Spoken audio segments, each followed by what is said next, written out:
Howdy, everybody. Bob Tallman for No Spin Rodeo. No politics, no BS, just hard hitting news and rodeo commentary from two of the most trusted sources in our sport. Kendra Santos, Tommy Joe Lucia. Listen up. Here we go.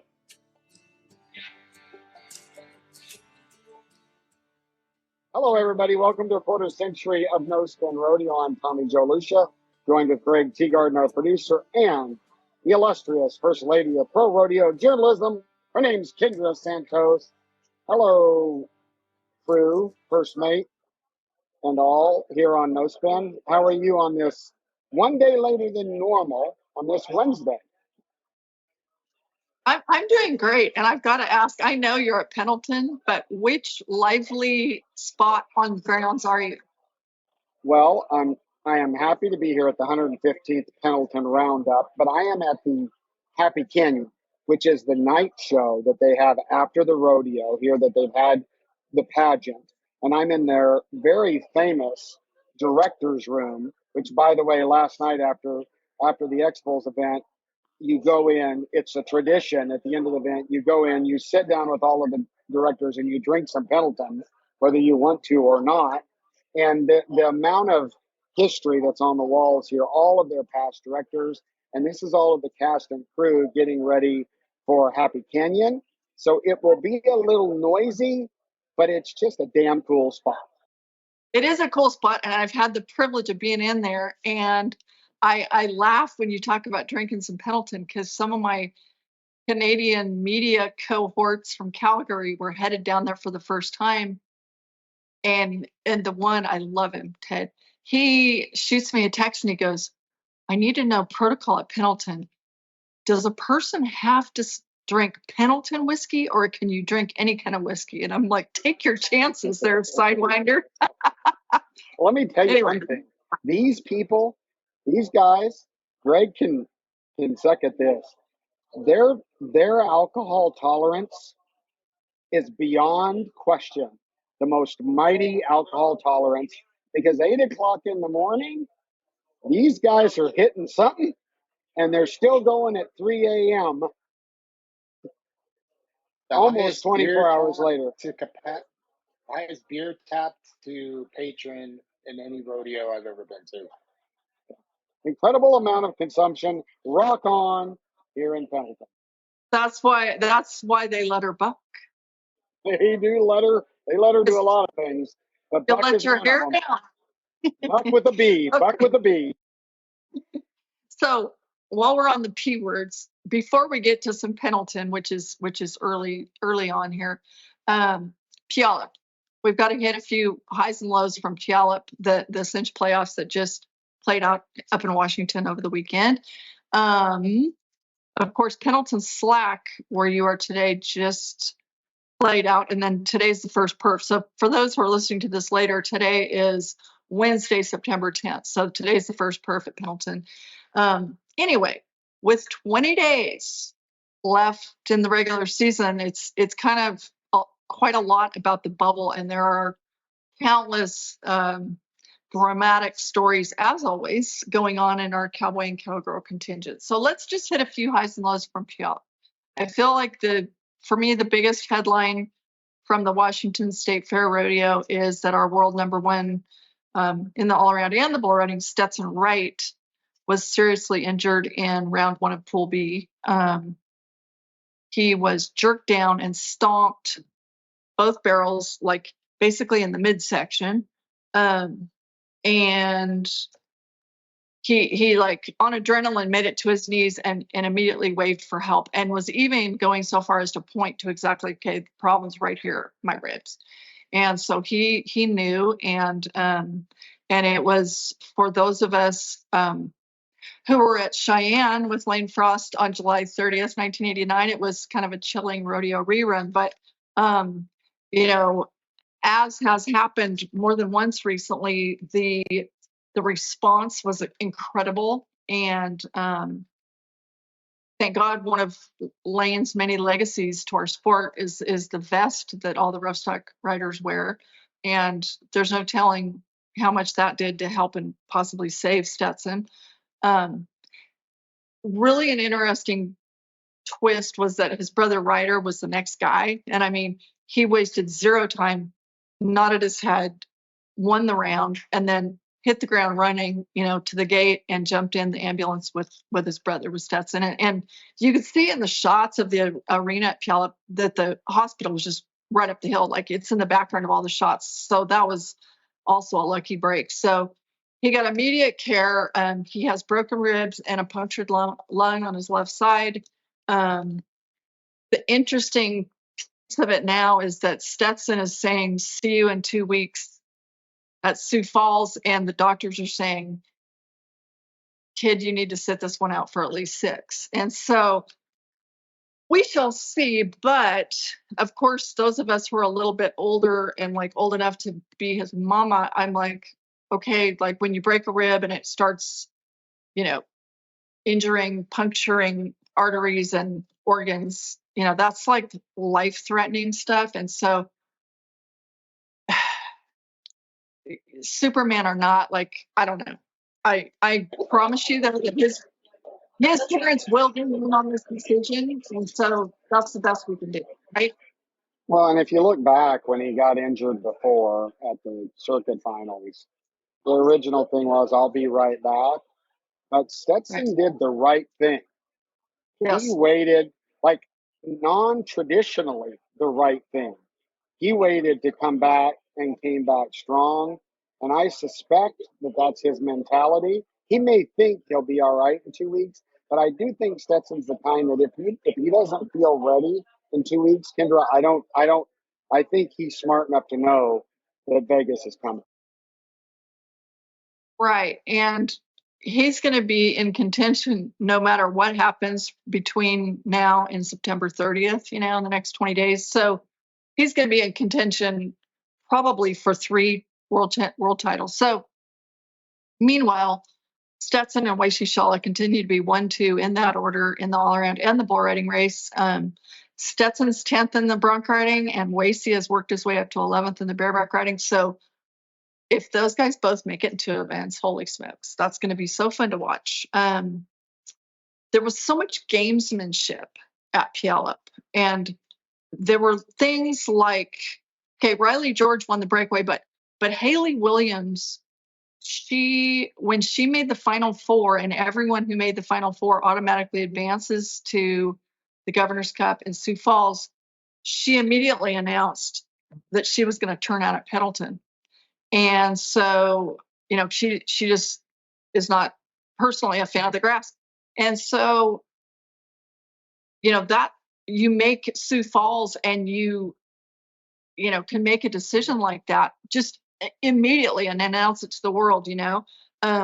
California's Jacek Frost in the bareback riding was one of the most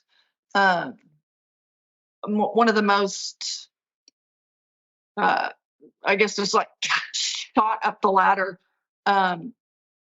He won Puyallup in the bareback riding and went from 25th to 16th in the world, and of course now advances to Sioux Falls. So that was like moving up 9 spots at one rodeo. Tells you, this time of year what an event like that can do. The Canadian bronc riders swept it in the saddle bronc riding. So Dawson Hay, Zeke Thurston, Logan Hay, and Ben Anderson, which are the fun-havingest cowboys you will ever meet. I don't know, and I'd love to see them turn loose in the Letterbuck Room at Pendleton.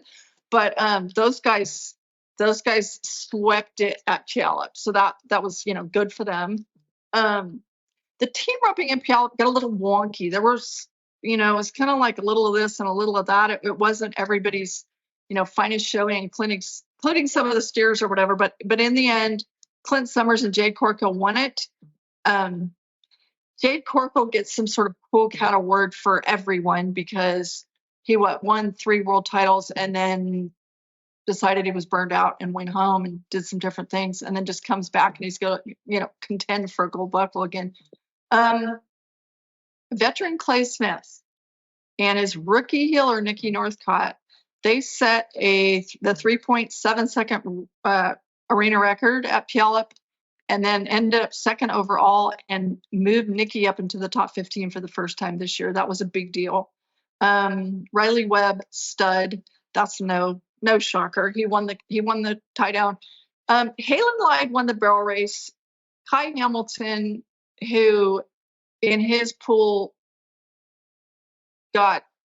took a hooking and had stitches in his chin early on, then won Puyallup with Wasey Shaw a second. But back, I was going to say on a cool note from Puyallup, I thought it was kind of neat and a little bit. I love kind of different prizes, and they gave spurs to the winners on sort of a, I don't know if sad is the right word, a little bit sad, a little bit disappointing, something that a rodeo of this caliber and importance. It was sad to me that some of the world leaders in the barrel race opted not to run their best horses there, and that they were very gracious about what they said publicly, but I think that's really too bad because some of the other barrel racers, kind of spoke up and said some things for them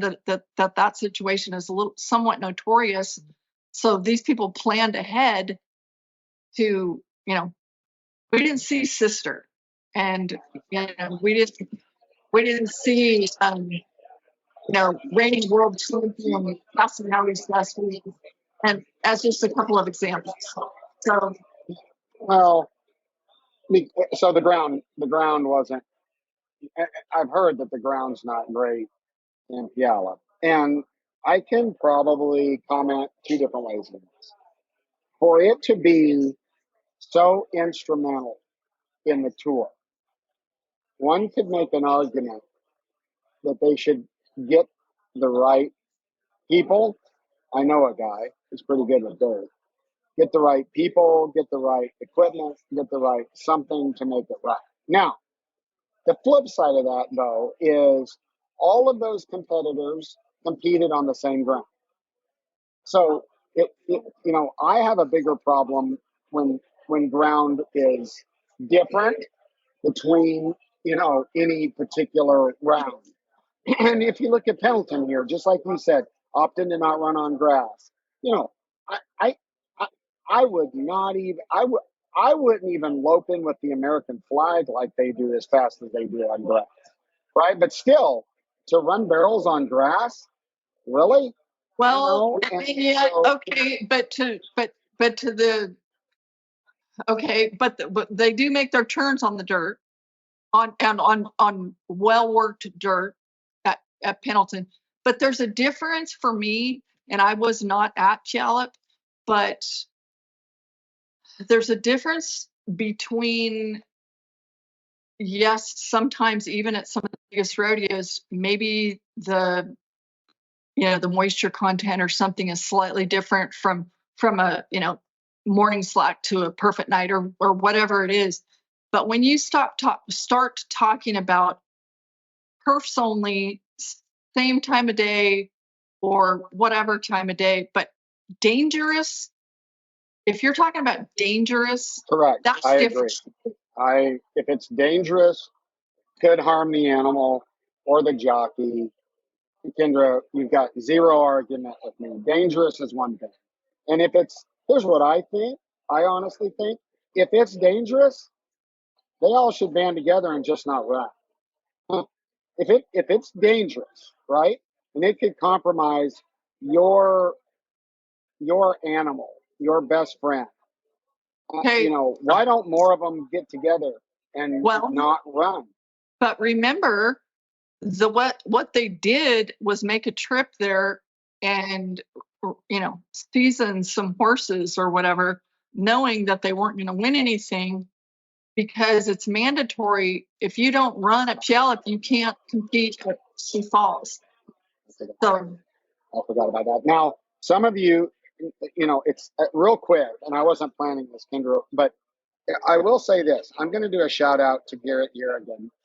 If you want to know how the playoff tour works, go look up his Instagram, and I think he calls himself Plowboy Bob or Professor Plowboy, and he does a little deal where he talks about what the tour standings and points, because so many of us consider the tour secondary, right, in our minds, but it has a primary role, and he does a nice job. So if you want to know in a humorous way, it was very good. Good job, Garrett. But like you said, for going there and them having to come there, that's a different story. You know what? I changed what I said. If it's mandatory that they go there and it's dangerous, that's straight up BS. Not straight up. That's just wrong. Well, you know what? Let's just roll ahead to Pendleton. Okay. Which kicked off, as you guys well know, with the Extreme Bowls event Monday and Tuesday this week over at Happy Canyon, where you are in the director's room. Is that what it's called? Okay. Yep, director's room. So this is my understanding. Correct me if I'm not right here.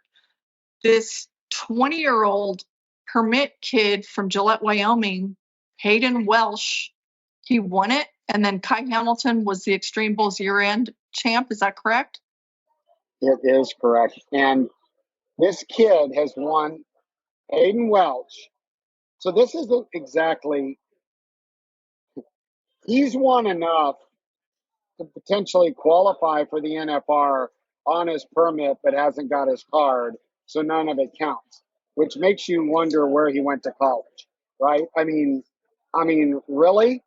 But this kid, Kendra, and it's kind of this, I'm telling you, and Rocker Steiner said this. Rocker said that kind of, I can't remember what I read, he said, but it was right. It's like, get ready, boys, we're here, kind of his class of cowboys. This kid kind of reminds me of that, right? He's got long hair, lots of energy, and rides. Well, rode three for three. Only two guys rode 3 for 3. Okay, and he was one of them. Bouquet, last year's Extreme Bowls champion, went 3 for 3. So did this Hayden Welsh kid, and he was so excited to win. And you can tell he loves it. He's young. I just can't believe he's got $140-something thousand won on his permit. Right? Okay, so he by the way, yes, he has over 147 grand won on his permit, which is triple that of second place. And if he had his card with the same earnings, he would be ranked 11th in the world and likely headed to his first NFR. I was thinking today, this reminds me, I think, of a couple of people. The first one, Keenan Hayes, the bareback rider. He did this in 2022. Keenan, everybody was saying the same thing. What in the world is this kid doing? He won almost $109,000 on his permit. And it was the same thing. They're like, man, he'd be at the NFR, And then the next year, as a PRCA rookie, when he did get his card in 2023, became the first rookie to win the bareback riding world title as a rookie. But then also it reminded me of, in the bull riding, Sage Kimsey, who in 2013 set a permit record with almost 48,000. So look, this kid's won 100,000 more than Sage did to set the permit record, which was 12 years ago, mind you. But then Sage turned around in 2014 and won the world as a rookie, which was only the second time ever. Bill Cornell had done it in 1963. That's a long time between 1963 and 2014. So we've seen it before, but this kid, Hayden Welsh. Yeah. Well, Kai, you can't take anything away from Kai. He still had the stitches in his chin. Of course, the night before we find out about Stetson, and back to Stetson real quick. When I saw that video, my guts turned inside out. The good news was I didn't see it live because I already knew, what his injury report was. But Stetson not coming to this Rank 45 X Bulls event, Stetson has a good lead, right? And him not coming, that kind of made it a three-way race going into this, right? Wasey and Kai and Hutchings. And just Shala got bucked off of 2 bulls. Kind of uncommon, but he got bucked off of 2 bulls. And then Hutchings, I think he placed 3rd and 5th in a round or 2, and it allowed Kai to go ahead and take and take it. And the other thing that I thought was interesting, watch this bull riding if you haven't on Cowboy Channel. A couple things.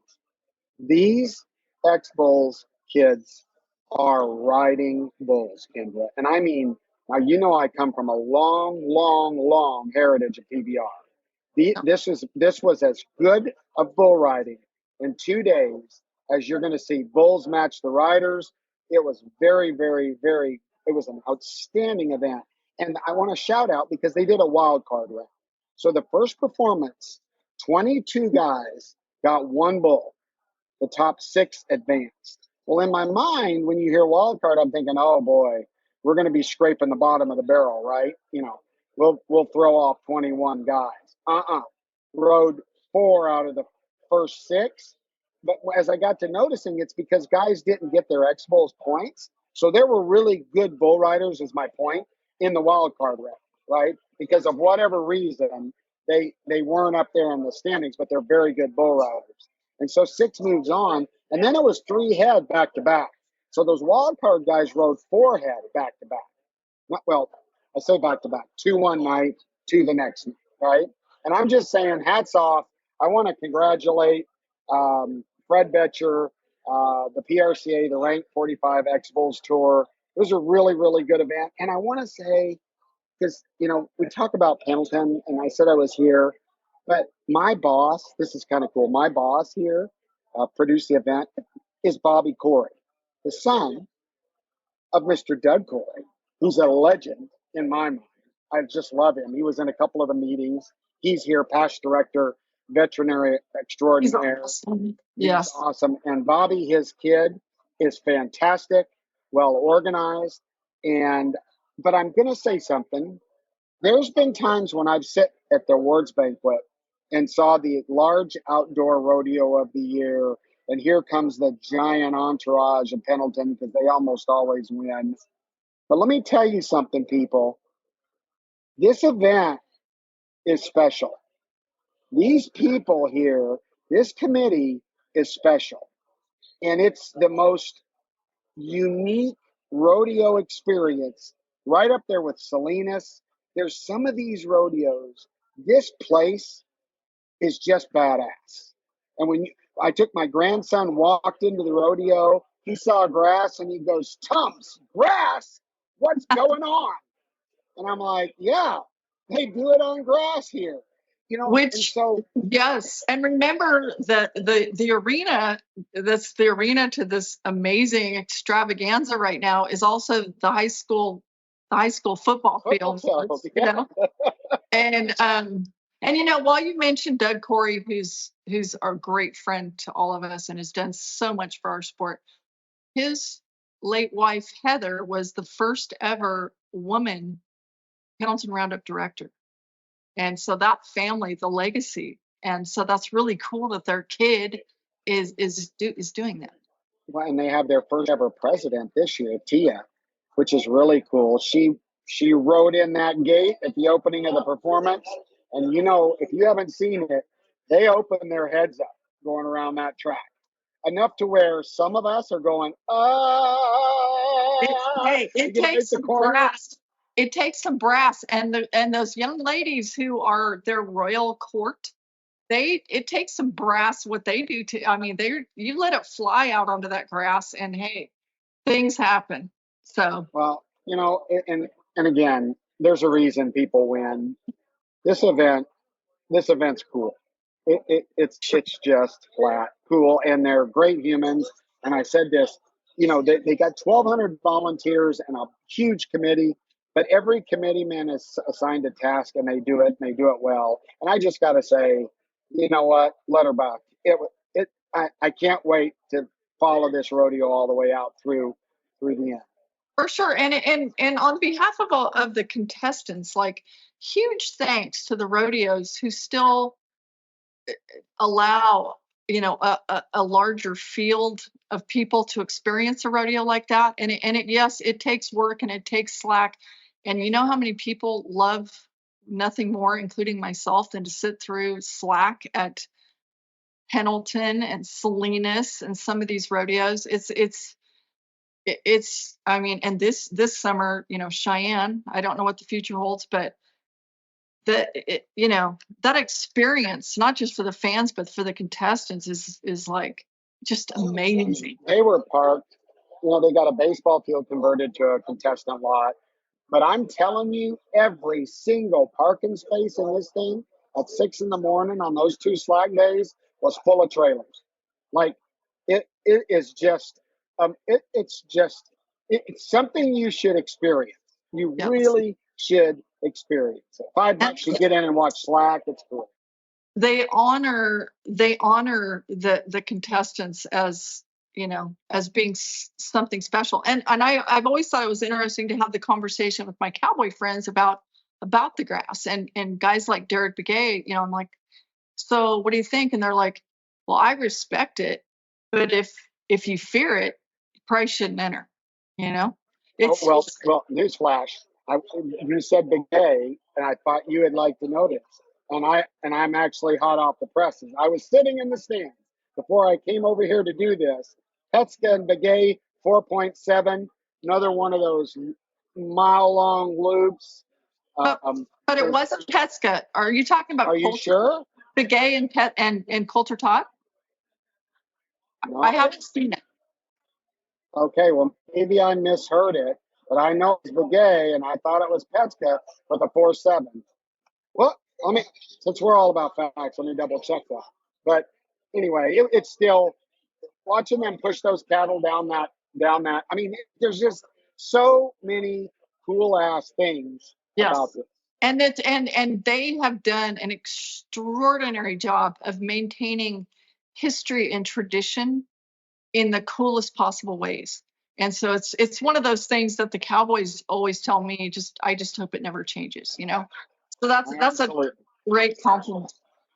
Amen. And they got some great fans here. The 5,000, they sold out both nights of the Rank 45 X Bulls event here at Happy Canyon. The fans, Kendra, they were on their feet the entire, and they know rodeo too. So they're not the rodeo fans that just sit there and know rodeo and turn and grumble and go, well, back when I did it, we the bulls were sun fishing and these guys are a bunch of. No, these fans know what they're watching at the rodeo, and my good friend Billy Ward, seeing him in front of the chutes. There's so many things watching Billy walk back and forth in front, Clint Humble and all those 6 are the best pick'em I've ever seen in my life out there. I mean, I just sound like a fanimal. This damn place is cool. But Happy Canyon, I've been to both bull rides there, back, especially when it was a PBR event, and also watched the Happy Canyon night show. And every single seat in that venue is perfection. So it's coolness. Well, anything else on your notes? No, I think you've got something special for us, and I'm pretty damn excited about this, actually. Me too. I had the chance to catch up with JR Vezain today, and as every single time with him, it just turned into so much more. Like, I don't know. It was a very special visit with a 6-time NFR bareback rider who only got to actually ride there 5 times because of an accident. The timeliness of this particular conversation is not coincidental. This is the 7th year anniversary of JR's life-changing wreck at the rodeo in Pasadena, Texas, where he was on the bubble and changed his life. And on the occasion of that, this is typical classic JR Vezain. He and his wife Shelby are launching the Spur Your Way Out Foundation to help other people overcome adversity, which I call JR Vezain the bright side cowboy. I'll never forget. He qualifies for the 2018 NFR, and I go blowing in the front doors there of, at the Thomas and Mack, between those 2 escalators, and it's like the Thomas and Mack offices. And that's where you either take the elevator down to the arena floor or, take some stairs. And I walked in there, and there is JR. And that's the first time I'd seen him. And he was in a wheelchair. And it was just like, holy cow. And he's like, Kendra, I mean, making me feel better. And he had qualified, but man, we got a chance today to talk about a lot of it, and to talk about the day that his life changed, and also to talk about the things he's doing now. The guy's something. Anyway, the Bright Side Cowboy. You can hear some of the thousands of the reasons why I call him that here next, but I'm just grateful for the visit. That this it feels so cliche to go, oh, he's such an inspiration, but it's like you talk to somebody like that and you're better for it. Because I was even talking to him today about, like, I mean, do you ever have people, guys maybe call you now about griping about maybe being on the bubble or getting a flat tire or something? Because I know that every once in a blue moon I'm talking to, say, my friend who lost a son because his truck tire blew out while driving to the high school finals to watch his little brother, like, and I'm going to bitch about a house flood, So it's just, anyway, the honor is mine every single time I get to talk to JR Vezain, but he's doing some really cool things. And so here you go. Hey, JR, it's Kendra. How's it going? Hey, Kendra, it's good. How are you doing? I'm real good. Thank you. I wanted to visit about some of your new endeavors, specifically Spur Your Way Out. But first, I would love to cover a little bit of territory for those who aren't really familiar with how you got to this place, if that's cool with you. Right on. Okay, so I had a front row seat. You qualified for 6 NFRs in your bareback riding career. 2012, 13, 14, 16, 17, and 18, right? Yes, ma'am. But obviously, couldn't ride there actually in 2018. But before we get to what happened next, I would love to ask you what your favorite all-time bareback riding career highlight is when you think back on those days. Oh, those are such hard questions. Oh, it's very, very, very hard to compare to your first horse at the NFR. A very close second, obviously your first one, I think, ever.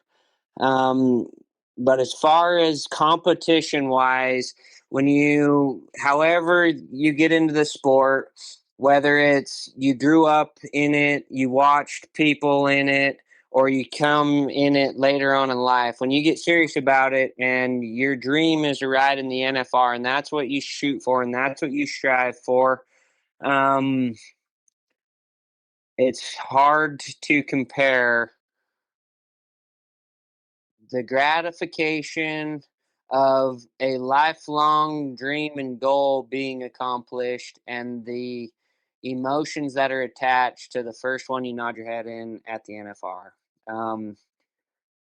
Now, outside of competition, I could tell you all sorts of stories that impacted my life that I still reminisce on, that really truly are great memories. But as far as competition, I would say the first ride, and I won go rounds. I won the Canadian finals. Those were all great wins. I won big rodeos. Those were all great wins. But it's very hard to compare to the memory of the first one that you nod your head on in Las Vegas. That's awesome. And the thing about it is like, and it's super relatable to me too as a rodeo mom, but people who are not bareback riders, a lot of them will say that first time you ride in behind your state flag, but the bareback riders don't do that, right? Because you guys are back there getting ready.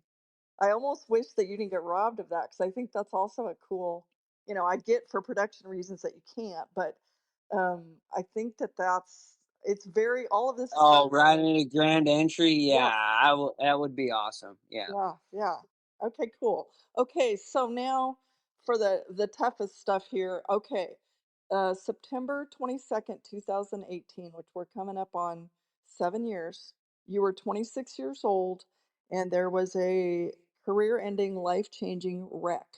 Where did that happen, and what happened? Crazy that that's 7 years ago, huh? Seems like Yes. yesterday. Um, that was in Pasadena, Texas. Um, I was traveling with Stephen Dent, Tanner Ross, and Ty Brewer that year. Ty Brewer and Steven were safe. They I think we had that there's that weekend, and then prior to Sioux, well, I guess maybe it was at Sioux Falls too. They kind of had a little tour finale there, but then it was a challenge champion or something. But we were entered in them. But Ty and Tanner had the finals made. Or Ty and Steven had the finals made. Tanner and I were on the bubble, so we did the Texarkana, Kansas City, Omaha, that run, and we'd been to a few of them. I guess we'd been to Amarillo and Texarkana, and then ending the weekend in Pasadena, and that was it. That was the day. Okay, so what do you remember about the actual wreck? You were conscious through it all, right? I remember everything. I remember what shirt I was wearing. I remember how hot it was. I remember the hospitality dinner we ate before. Yeah, I remember it all. Okay, so okay, I'm now you got me. What did you have for dinner at the hospitality? They just like every other Texas rodeo, they have brisket and beans and buns and green beans. That's awesome. Okay, you nodded your head, and then what? So that was a young horse of Frontiers called Brazos Bash. There wasn't any stats on it. I had called. It's hard to describe those moments because I was good. In that situation, I'm going regardless. It doesn't matter what I have, I'm going Right. because I need the chance. I'm 14th in the world, and I don't care if it's a puke or a colt. I'm going to get on it. But for whatever reason, you do your research on the stock. So I called Tom Newens, and who worked for Frontier, and asked him about that horse. And he'd said that it had been out at the night rodeo all summer. Said it's actually a pretty nice little horse, be just right. So that's what I was going there expecting. Some people, when they have traumas like that in their lives, they have a weird feeling or weird gut feelings or off days. I didn't feel any of that. I was ready to be done for the season. I was ready to take a break. I was ready to come home. My wife had just told me 3 weeks earlier on September 1st that she was pregnant, expecting our first child. So I had a bunch of that excitement going on in my life. I was ready to cap the season off and be done and go take a break and get ready for the MFR.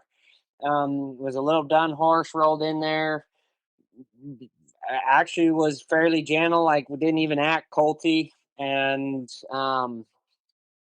Pasadena is, if I remember right, their loads are they have a right and a left hand delivery, but they're backwards, so they load different, right? So I think on the left hand side of the buck and shoots is actually a right hand delivery down there, right? So that horse had been out of the left hand delivery, so they loaded it on the left hand side, but it would have been a right hand delivery down there because they're backwards. So, but that didn't really affect it, I don't think. Honestly, what I think is it just hadn't been spurred that hard yet. Had rider outs, but hadn't had JR Vezain digging the iron in it yet. And so slid up, nodded, everything was normal. It was all good. The vibes were good, was feeling good. Um, I was there to win. I just had them feel good feels, slid up, nodded, and she bucked around there. And it was like letting the air out of a balloon. You could just tell she just kind of out there lost feeling and jumping away. And she circled around, and I was staring down the barrel, literally watching her buck back towards the buck and shoots. I seen it coming and kept spurring her through it. And she hit the buck and shoot and flipped over backwards. But before she flipped over backwards, I'd had them flip on me multiple times in my career, and you usually roll out of the way. But the way she did it, she hit and kind of loaded on her hocks and kind of rattled there for a second, and then jumped straight in the air and came over backwards. So when she jumped in the air, I felt it run me off my rigging, meaning run my hips farther down her back a little bit, which that's where all our pressure and power comes from. So it ran my hips off my rigging a little bit, and I just felt like a duck sitting out of water. I couldn't get out of the way, and it happened so fast, right? But in that moment, everything was slowed down. And I just felt her slowly come over the top of me, felt her roll on top of me. And there was a moment there of apex bend that I kind of flinched, and I actually tried to like brace and push it with my back, like push her up off of me. And I felt something snap, kind of felt and heard something snap there. But I didn't feel that pain right there, obviously, or adrenaline's going and probably shock or whatever. But I didn't feel it. I didn't feel that. I just was trying to get out of the wreck. And then, by the grace of God, when she got up, she rolled away from my hand, or into my hand, so my hand could come out. Um, so I rode left-handed, so she rolled off of me to the left, and then when she got up, my hand kind of hung there, but it was coming out. But when she got up, she gut stomped me, put both back feet right in the middle of my abdomen, one on my chest and one on my guts, and kind of jumped off of me. And that's where the pain came from. I instantly tried to get up. I posted up on my elbows. I heard the shriek of the crowd and the gasp and everything of the crowd, and then it all kind of got quiet. Donna Gay was announcing and said, "Holy smokes, boys. Somebody come out and help this guy here. We got a serious wreck out here." I was trying to get up, and I was posted on my elbows and couldn't get up. I looked to the back of the buck and shoots. I seen Tanner. He was over there on that side. He was coming up either one or two after me. I seen him jump over the buck and shoots. I seen Anthony Thomas. He was there. He jumped over the buck and shoots, and everybody came and surrounded me. Robbie Hodges was the clown. He run to me. He was surrounded around me, and then Sports Medicine got to me, and they went to doing their test. But that's when the pain set in, and I couldn't breathe. It was the most pain I'd been in. I couldn't catch my breath. And they were telling me wiggle my toes, this, that, and the other thing. I couldn't feel, so I thought I was. I honestly didn't even know I was paralyzed at that point. And they brought the board out, put me on the board, and took me over to the sports med trailer. And I just kept thinking, I need to let Shelby know. I know this is bad. I knew it was serious, but I didn't know how serious. And I just kept telling him, "Can somebody call my wife and tell her I love her? Can somebody call my wife and tell her I love her?" And I sat there. They were kind of doing some of their tests. I could hear them talking. "Well, we don't want to send him to the Pasadena hospital. We better life flight him. We're worried about internal bleeding, and this is pretty serious." And I was waiting there, and I was starting to get aggravated. And I was like, "Are they gonna?" Then all of a sudden, I could hear the chopper. I hear them whistle down, and then it seemed like forever till they got me on it. Now I'm sitting in there, and I'm kind of panic mode. I'm in a lot of pain, and finally I bark at the guy. I'm like, "Are we ever going to take off or what?" And he's like, "Oh, we're landing. We're there." I didn't even feel the helicopter take off. So they life flighted me to Tier, to Memorial Hermann there in Houston. Was only a 5-minute helicopter ride, and got me in. They started injecting me with the morphine and the pain meds, and it took a long time. There was a funny moment there, actually. So Doug Champion and Richie Champion, after the rodeo, they showed up, and then Nick Morrison. He was a buddy of ours. After I talked to Shelby, and she called Nick, said, "Hey, it's going to take me 24 hours to be able to get there. I can't get a flight out of here till tomorrow. Would you mind going and being with him?" And Nick has a brother that was paralyzed, so she felt a lot of comfort there. So Nick, he rushed in as soon as he got done with his stuff. So those guys stayed with me that night, on and off, checking on me. And there was a moment there that I was still in a lot of pain, and I heard the nurse. She stepped around the curtain. She said, "Hey, I've given this kid enough morphine to knock a horse out, and I can't get his pain under control. What should I do?" And then they finally got the mixture right, and then that's when it kind of gets a little loopy. They took me in, did the X-rays, CAT scans. Um, they told me the guy that they would suggest I use was Dr. Carl Schmidt, and he couldn't come in till 7 o'clock the next morning. So that would have been, shoot, I would have got there at what, 9:30, 10 maybe, and waited. They rushed me in at 6:30 in the morning the next morning and fused T8 to T12. So what I ended up doing was chance fractured T9 completely all the way through. Chance fracture is horizontally broke that vertebrae all the way through, shifted the spine. And then I partially did the same thing at T10 and shifted the spine. That's what caused the paralysis. So basically T9, I'm a level T9, which is belly button down. They fused from T8 to T12, put 2 rods in and 8 screws, and sent me on my way. Said, "Good luck." Good grief. Did they tell you like immediately you're paralyzed? No. No. I I just actually, now that you're asking that, I don't know that they ever told me that. really. I don't even know if roller coaster is the right word because roller coasters have ups and downs. The physical and mental challenges to a 26-year-old professional athlete to have this screeching halt of your livelihood, your life as you know it, and all these things. Like I guess I hope that the morphine was at a very high level at that point. I don't know. Um, yeah, well, yeah. Once I got that mixture right, the pain went away. I went in and out through some sleep that night. I remember when he came in the next morning and the doctor introduced himself and the team. I remember him wheeling me to the surgery room, telling me what they were going to do, lay me on the belly. It was expecting to be a 5-hour surgery, this, that, the other thing. Like, I remember all that, but to be honest with you, at that moment, I still don't think that I comprehended how serious it was. Okay. Maybe possible blessing. I don't know.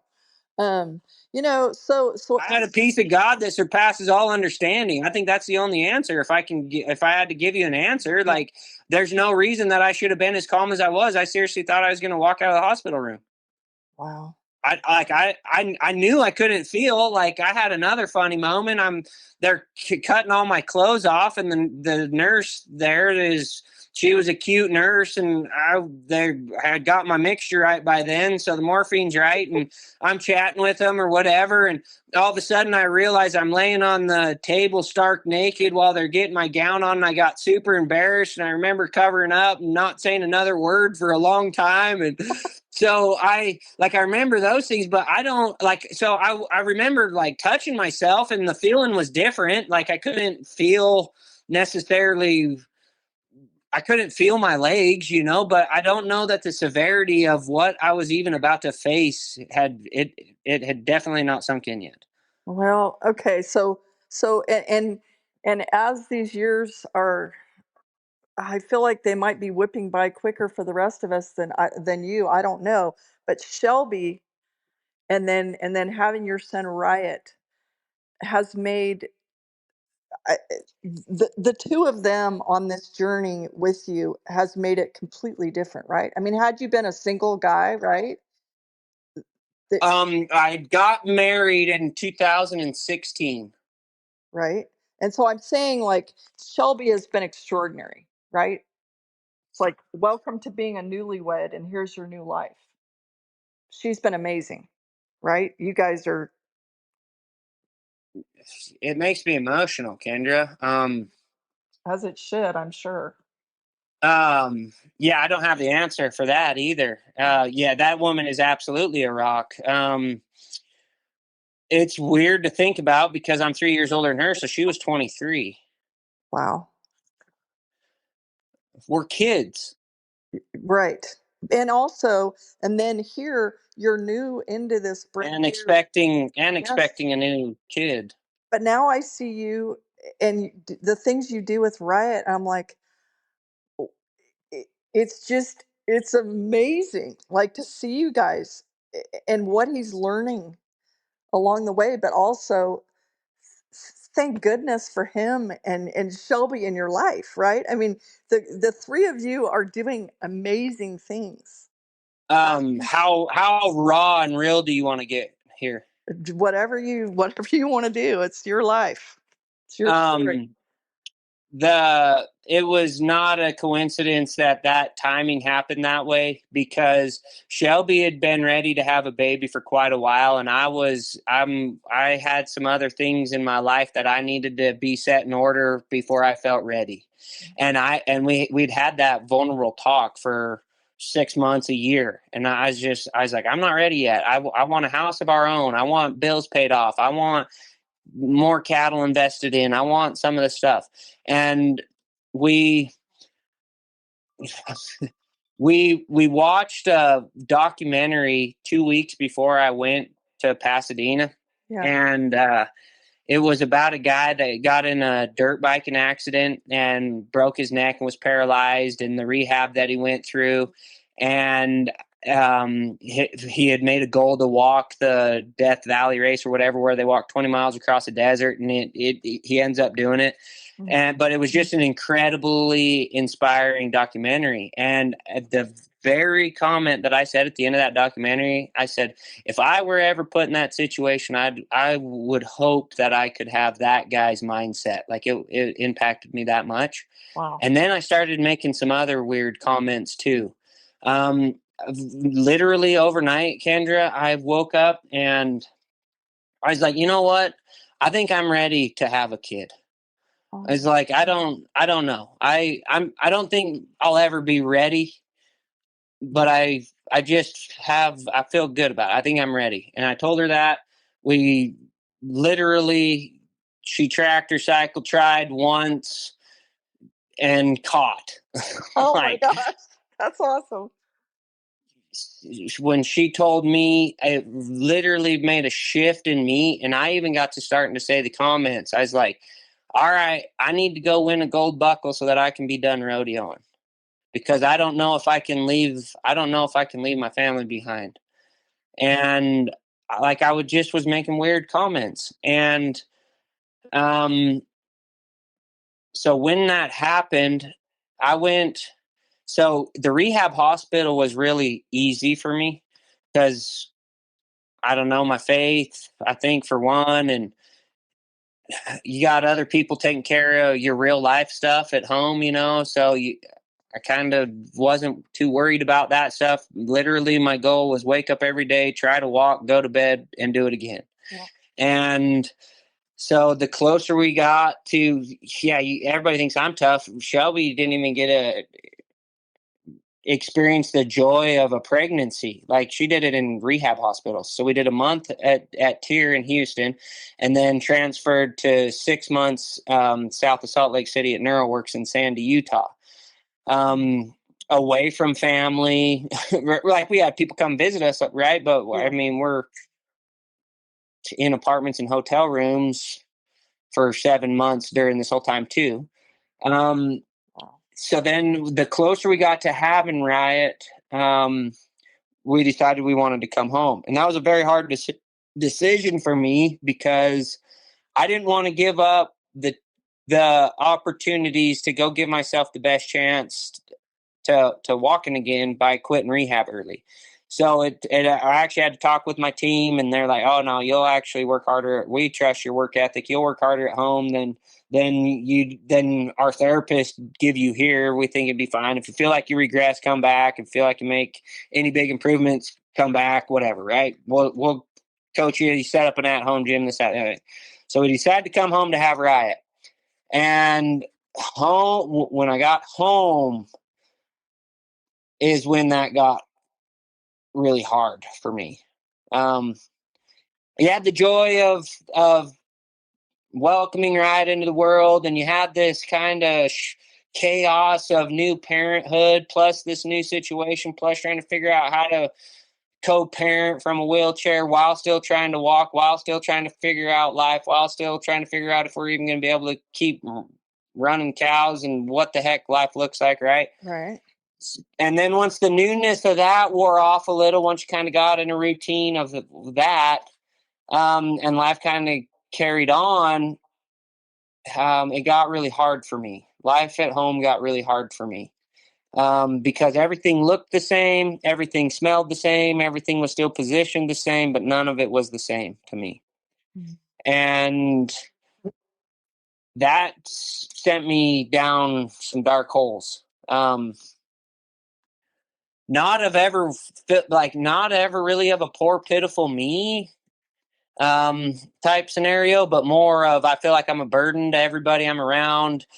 My wife deserves a more capable husband that can do the man chores that she's having to do. She deserves somebody that can do those jobs for her. My kid deserves a father that's more capable that can teach him how to run a football pattern and put a saddle on his horse and throw a bareback rigging on, and like those type of feelings I had. But I got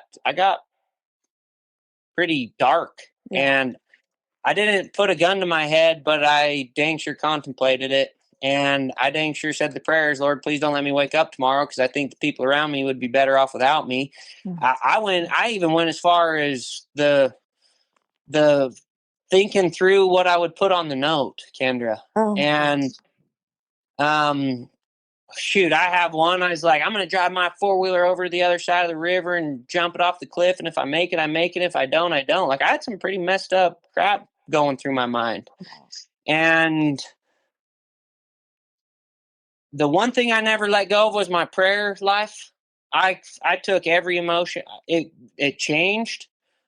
I maybe instead of it being a lucky rabbit's foot and what should I do type prayers, it was, Lord, I'm pissed, I'm mad, I'm struggling. I don't know how I can make it through this. But it seemed like at those moments, he would send me little things that helped me out. And if that boy hadn't been born, Kendra, I don't know if I'd still be here. Mm. Well, And the, that makes I me emotional. well, understandably so. And I feel like, you know, I'm sure that in the physical therapy part, the fact that you were a young, fit man was very helpful, but also the mindset, right, of for you to be as successful as you were in your bareback running career. There's no excuses, they don't work in these sorts of things. And so I feel like that excuse free mentality, the progress that you've made since your life changed in Pasadena, it makes us all so proud for you, and I hope you're as proud of yourself as we are for you. But what tell people what are some of the favorite things that you do these days, and how have you surprised yourself with how tough you are? I see you horseback. I see you rolling the wheels off that uh, wheelchair with your arms, right? I mean, do you specifically not use the mechanical part sometimes? Or tell us about some of your favorite things to do now. Oh man. I'm a weird son of a gun, I've decided, because I feel like I've been on a journey. Maybe it's an age thing. I turned 33 this year. Maybe after the time I turned 30, it wasn't that all of a sudden I felt old, but I was like, maybe I should be way more grown up than I act and am. Um, but I have been, and maybe it's just the situation that I got handed, the hand of cards that I got dealt. I don't know what caused me to go down this path, but I've been on a journey of really self-reflecting, and maybe I just been forced to do that too, because I've had to take my thoughts captive and make a change. I've had to decide whether I was going to truly give up or not. I had to go through some hard things personally that I hadn't ever faced yet, you know, and none of them. I'd missed an NFR before. I'd missed horses out. All of those things seemed very, very, very minute to the mental battle that I was in, right? And so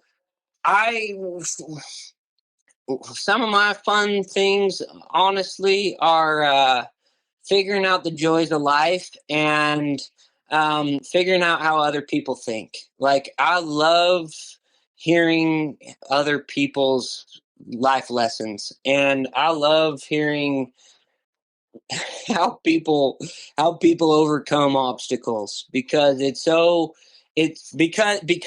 okay, and this is why, because for a long time, for 3 years actually, to be specific, I'd hear the statement, man, if I were put in that situation, I don't know if I could have the same attitude that you have. Right. And I didn't know how to handle that situation I didn't know how to handle that statement for a long time, because I was like, I'm the same freaking guy mentally, I'm the same guy physically, I'm freaking still trying my guts out to get out of this wheelchair. I'm still the same competitor that I was that you guys were cheering for 3 years ago. I'm just riding a different bucking horse right now, you know? Right. And I didn't know how to handle that comment for a minute until I lived some life, and then I realized, yeah, you too actually could have this attitude if you are put in a situation, because it's a choice. I have to choose to have this attitude, and some days it's way easier said than done, right?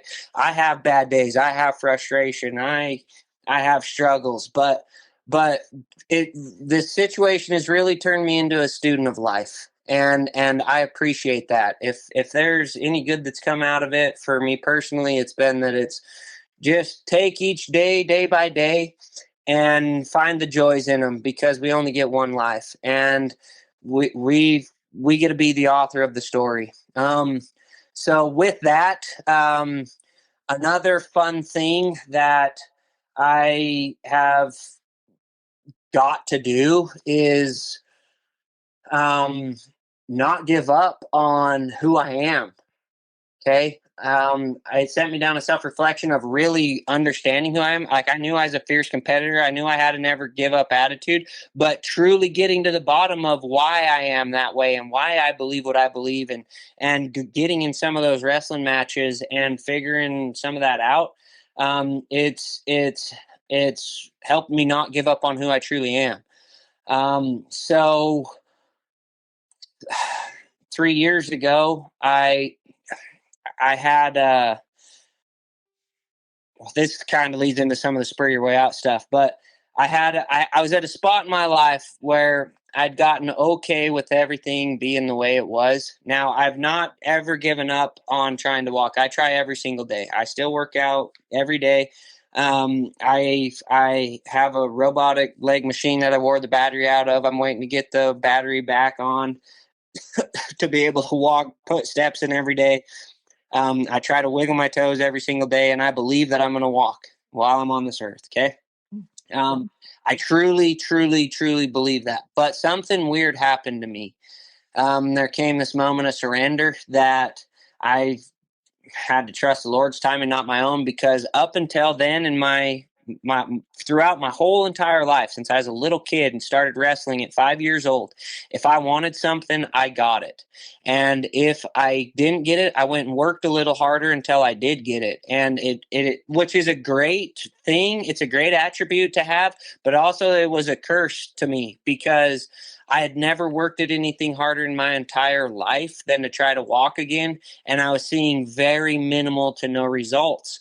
And I got to this spot where I was like, man, what if I don't?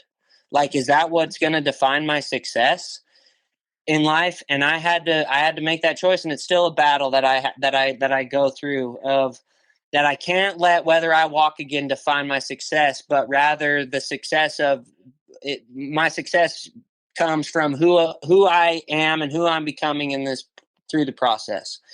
And the bigger picture stuff is my success. When my buddies are gathered around at my funeral, spreading my ashes somewhere cool, horseback, yippee-yi-yi, cayenne, the stories that they're going to be telling them, I want them to say about me, man, that guy tried his guts out and he did the best he could with what he had.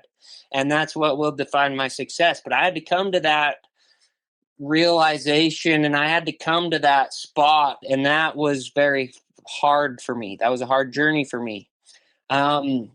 But so with that, I got to a spot where I was okay with everything looking the way it looked. I hadn't given up on walking again, but I'd started trading cattle. I was repping for a company. That business was taking off. I was doing leather work, and that was kind of turning into a business. We were still running cows, and everything was kind of okay. We were settled in. Riot was 2 or 3 years old. You know, we were keeping him alive, so we were winning. Some of that stuff, life was happening, you know, so I was kind of good in my own skin again. But the horse riding side of my life being different was really, really keeping me frustrated. And as soon as we got home from therapy at Utah, it was the longest time in my entire life that I could remember not being horseback. And I loved rodeoing, but my true passion is just the horse. My true desire and passion is the horse. And I love training horses. And I grew up training colts and we race them and that sort of thing. So I was always destined to that after I was done rodeo. Well, back in 2014, we went to the inaugural American Rodeo. We got checked into rodeo, and at that time I was traveling with R.C. Landingham, and Ty Skyver was a small cow horse trainer out in Oregon. And the Celebration of Champions, the world's greatest horseman, was going on at the Coliseum. So we got checked in the rodeo, and he said, let's go watch some of the cow horse stuff. So at that time, I didn't even know about cow horse. Like, I knew performance horse stuff, but that wasn't my clique at home. We were kind of sagebrush, buckaroo, vaquero type cowboys, you know? And so bridle horses was my passion. Making bridle horses was my passion, but I didn't even know there was a competition for it.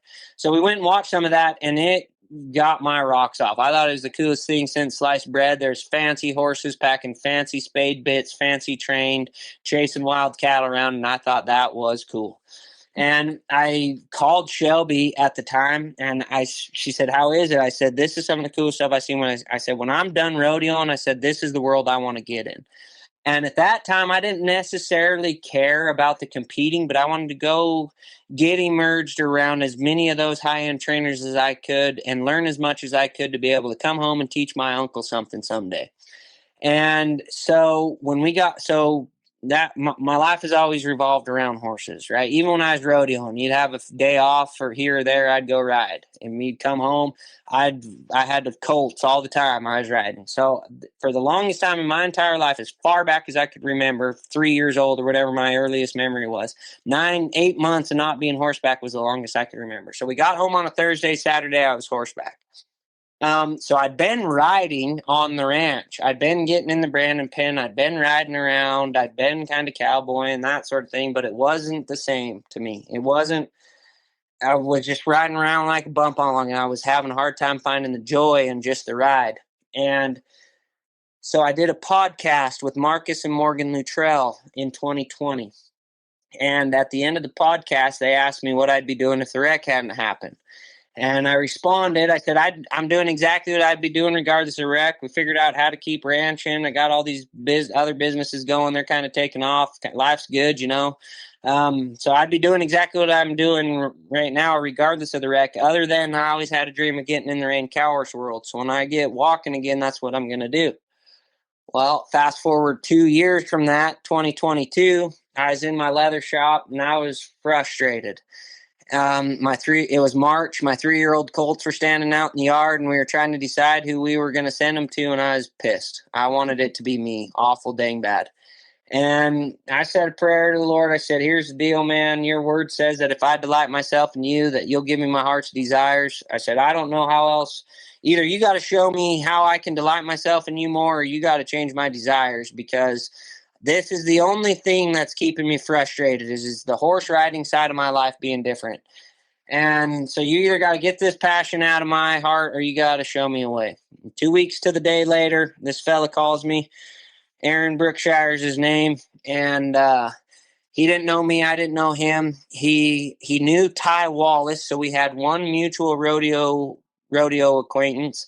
He called Ty. He called Ty, got my phone number, called me up, and said, "Hey, I listened to that podcast, and it said you had a dream of getting in the Rain Cow Horse world." Now, this is 2 years after the podcast has been released. He calls me up, and he said, I've trained cow horses for 25 years. He said, if you're willing, he said, I bet we can get it figured out. He said, 90% of my non-pros don't know how to use their legs anyways. So he said, I don't know why you should give up on your dream. He said, I don't think you need to wait. He said, I think we can figure it out right now. I said, all right. So that started that journey. That was 3 years ago. That got me. I'm at the bottom of the totem pole. I'm still got a lot to learn, but it started me on that journey that I needed to be on. Got me back into competing, which has been a huge breath of fresh air in my life. It's totally been fun. So the last 3 years, yeah, I've been shown in the NRCHA at the cow horse shows. Past couple years, I've called into the celebration of champions and the boxing this year. Currently, actually, I'm qualified in 4 classes, the boxing and the box drive. So we're slowly chipping away up the totem pole, and my dream's to go compete the world's greatest horseman someday, whether I'm walking again or not. That's So yeah. awesome. That one thing, some of this stuff when you were talking, I had a couple little thoughts in my head. One was Ty Murray telling me a really long time ago, Toots, you need to quit worrying about shit you can't control. And I don't know, I don't know. I mean, I remember clear as a bell my first conversation with my friend Jerome Davis, the world champion bull rider, when he got paralyzed at Tufts Bull Riding in 1998 in Fort Worth, and he's like, okay, I'm good. I'm good. Now, if you call me in 10 years and I'm still in this chair, I don't know if I'll be quite, I don't know if I'll be quite as happy-go-lucky as I feel right now. But I mean, and he's of course done some amazing things, of course, with Tiffany by his side, like Shelby's by yours. But I also something that crossed my mind when I didn't want to interrupt is, every once in a while there's a rough stock guy who takes a victory lap, and you think, how can this guy be so good at riding bucking horses and he can barely make the circle on a saddle horse, right? And so obviously you were not one of those people. But anyway, I one thing, and I do want to before we get out of here, I do want to talk about Spur Your Way Out, because it sounds amazing. I something that's right now, everybody's at Pendleton and everybody's just been at Puyallup, and then here comes Sioux Falls and all these things. Do you ever find yourself frustrated when you hear people complaining about the little things in life? For example, very relatable at this particular moment, there's a lot of guys on the bubble. I mean, what do you ever have a chance? Do you ever find yourself talking to these people, or what do you say to these people that are like, oh my God, I don't think the sun will come up tomorrow if I end up 16th? Or, I mean, compared to what you're going through, that probably seems kind of lame, right? Perspective No, wise, it it doesn't. does not seem lame to me at all. Now, Okay. I got to interject here that it drives my wife absolutely up the wall insane crazy when people call me and complain about their life to me. Yeah. It has never bothered me that way. I've never looked at anybody less. I've never whatever, because here's what I think about problems. Problems are problems. Doesn't matter if it's a wheelchair, loss of a family member, a blown tire on the highway that's going to make you late for work, or the pipes freeze in the winter in Montana. A problem is a problem. And a broken leg, broken arm, who am I to say that your problem has less of an impact on you than my problem has on me? Now, so I have that heart when people call me and complain about life and all this, that, and the other thing. That's honestly, that's always been my heart. It's never annoyed me. I have a lot of them, Kendra. My phone is busy all the time of guys needing encouragement. But here's the funny thing. I usually don't have to hardly tell them anything. Just by being an ear, they get to tell themselves, well, why am I complaining to you about this? They get to have that recollection and reflection that the only way to fix the problem is what? Change your perspective. And that's how I handle my problems. A problem's a problem until I change my perspective and face it head on. And then it no longer becomes a problem. It just becomes an obstacle to get around, you know? Yeah. So it does not bother me. Problems are problems. And I love encouraging people. It's one of my favorite things to do. I love being a pump me up. I love when guys reach out to me and need a little boost of encouragement, and it comes naturally, and it's actually easier from this situation to encourage somebody because of that. And going back to your other question, some of the fun things you get to do, that's part of it. Like, I've just not giving up on dreams that I thought I might have to give up on. That's truly been fun. Being able to be a good dad, watching that boy grow up, getting to ride horses with him. Sure, it might not look like the way I had envisioned it before, and it might not look like I necessarily totally want it to look or feel like I necessarily totally want it to feel, but the joy that comes from those things is still there. And just not continue. What do I do for fun? I continually try to prove to myself that I don't have to give up on the dreams that I truly want to go get accomplished. It's And so, but when other people call it problems, we all have problems. Everybody is faced with problems in life, and I'm not the judge on how your problem affects you. So I open that stuff with open ears, and I love to be a soundboard for people to bounce their life off of. And 90% of the time, I hardly have to say anything. I don't even have to compare situations because they do it for themselves. wow. Okay, you and Shelby recently launched Spur Your Way Out, and correct me if I don't have this right. My understanding is this is a nonprofit foundation aimed at helping people overcome adversity. Does that sound basically right? Yep. It's been a project on our hearts for several years. We got it launched the beginning of September. We launched it in September because September is my anniversary month, and September is also Disability Awareness Month. The drive behind it. So I don't know how much more time we got, but I'll try to keep this short. So there was 3 materialistic things in my life that helped dig me out of those dark holes that I was talking about. When I first initially got hurt, we had $500,000 worth of medical bills stacked up, and $300,000 of it was donated to us. And that humbled me, but it didn't change my life. When tragedy strikes close to your community or your family, it always seems like the community and family bands together and helps bail you out, right? So it humbled me, but it didn't change my life. Now, a year or two later, I went over to a bronc match in Gardner. They had invited me over there to judge the bull riding. Well, they didn't end up having any bull riders enter, so I was actually trying to get out of it, and I was busy, didn't want to go, and they talked me into it. I just had this feeling. Well, I told them I'd be there. I'm a man of my word. I better show up. My brother-in-law is going to be riding their sage, so we can go support him and go see some buddies. So I went over there. Now Diamond G put that on, and I'd done nothing but cuss Diamond G Rodeo as being the worst PRCA stock contracting firm there was during my time of rodeo.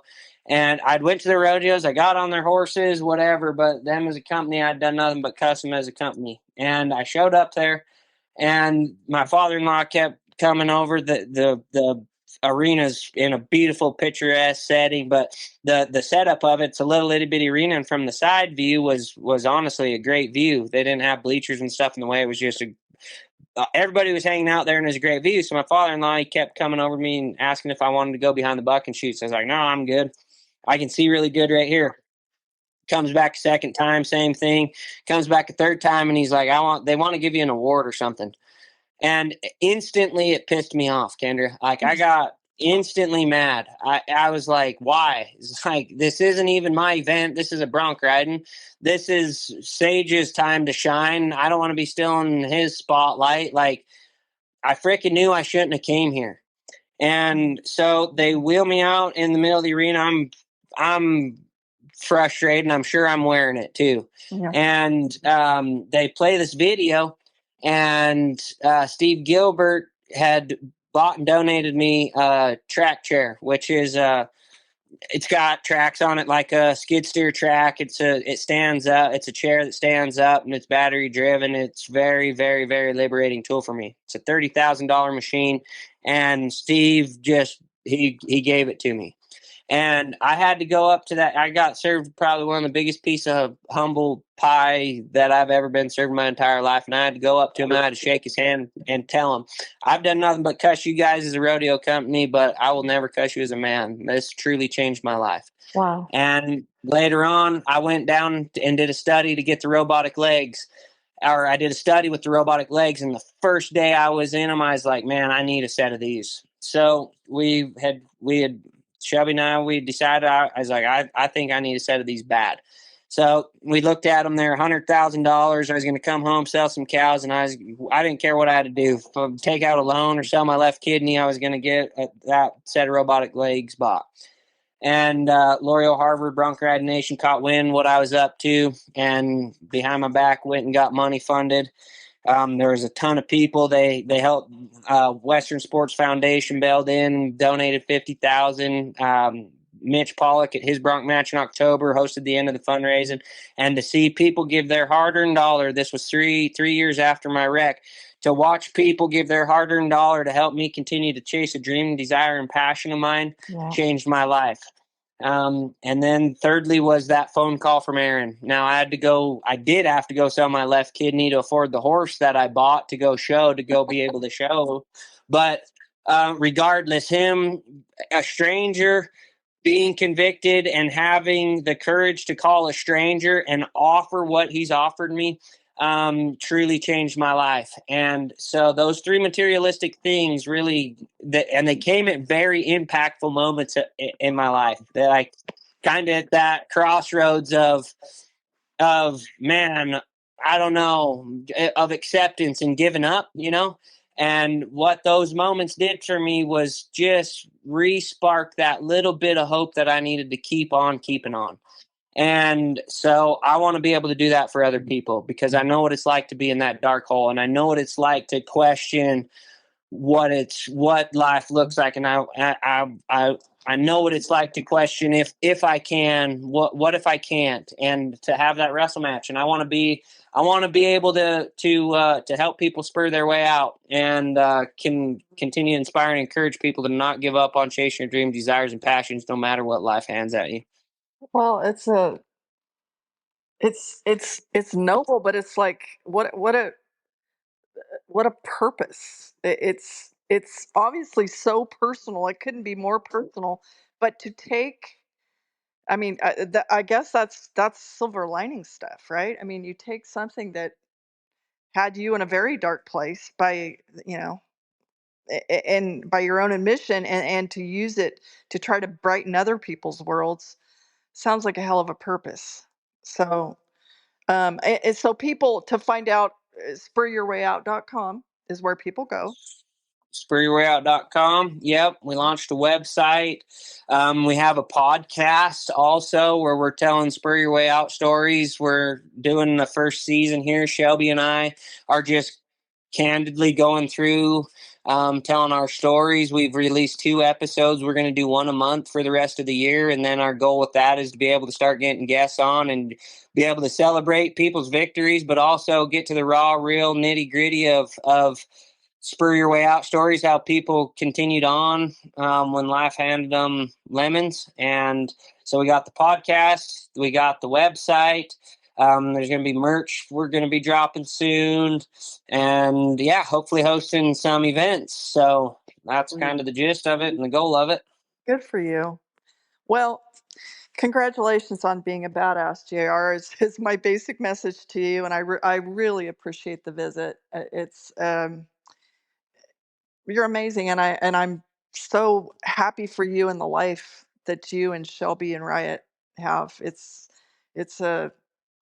you're I don't know. You're doing things. So many people. I'm going through my second house flood here in a couple of years, and I'm just laughing because there's perspective every single place I look. It's like, so I have no indoor plumbing. So what? And it's just I don't know. There's always a bright side, right? There's always a bright side. 100%. I think that's my biggest life lesson as of right now is you can always find something to be grateful for. And when I shift my mindset to looking for those things to be grateful for, there is not one thing that I can't conquer. And I know that to be true in my life, and I think that's true for everybody's life. When I just handle the battle that it is thrown at me today, but I keep my eye on the things to be grateful for, this day cannot beat me. And I've come to realize that I appreciate your compliment of badassery, but I'm really not. I've come to the realization that the only two things that I can control in this life are my effort and my attitude. And if that is what dubs me as a badass, then so be it. But all I try to do is have the best attitude I can and try my guts out. And I hope to continue to do that. And I think if everybody would do that, there's nothing that they can't accomplish. Well, thank you for inspiring others to do the same. I really appreciate it. So thanks a lot. I really appreciate it, and I'm off to listen to the Spur Your Way Out podcast. Thank you. I didn't realize, so I'll look forward to that. Thank you. Yes, ma'am. Yep, we got 2 episodes out. We'll have another episode dropping 17th or something this month, and then yeah, it's been super fun. I'm excited to see where that goes and what we learn and how we change and how we're challenged through that. There's some stuff on there that even Shelby and I hadn't really even talked about before, so it's been pretty fun. Awesome. The last thing I'm going to say right here is what you just said that stands out in my mind. This day cannot beat me. Those are some pretty great words. Thank you. Yes, ma'am. Absolutely. All right. Take care of yourself, and I'll look forward to another visit one of these days soon. Well, thanks for having me on. It was a pleasure and an honor. Thank you, JR. Take care, and hello, best to your family. Yep, sounds good. You guys too. Thank you. See you later. Yep, see you. All right, bye.